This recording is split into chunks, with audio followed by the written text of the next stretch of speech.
1862, when he found the cave, the Civil War was going on at the time. And Missouri saw a lot of fighting. And both sides, they happen to really like caves. And it has to do with one of the animals we just talked about, bats. You see, bats, they make bat guano, which is a fancy word for bat poop. And bat poop is comprised of saltpeter. So what they do is if either side figured out they had a cave, they'd come in and they'd mine the soil. And they'd put it in a leaching bath, a lot like this one right here.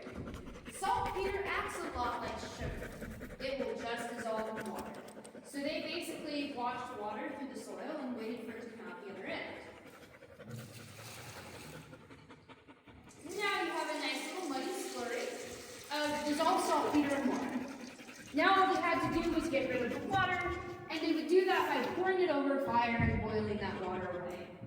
Eventually, you get little saltpeter crystals forming on the rim and at the bottom. They'd take that, grind it all up, and then they'd add in sulfur and potash. What do you think they got by doing that? Gunpowder. Exactly, gunpowder. And that was a hot commodity in the middle of the Civil War. Both sides really wanted to get their hands on gunpowder. There was no law protecting John Knox at the time. If either side figured out he had a cave, they could come in and take his cave, his land, and his house. And there was nothing he could do to stop them. A very good incentive to keep it quiet for 5 years. But we have still seen a lot of action down here, even since the days of John Knox. In the 1920s, during that Prohibition era, this was home to an illegal speakeasy. People came down here to drink, gamble, dance, the whole thing.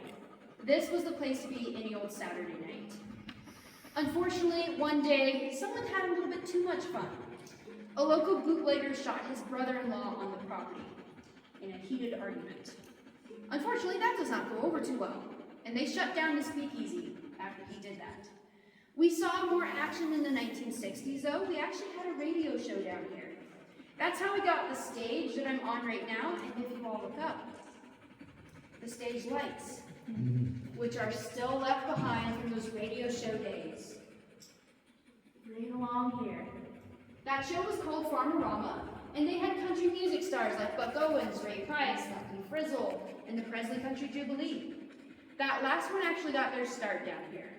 And it was a mixture of them wanting to move down to Branson and the Jeep tours getting started in 1962, that after a while it started to get crowded down here. And they decided to just stick with the Jeep tours. It was the better investment in the long run.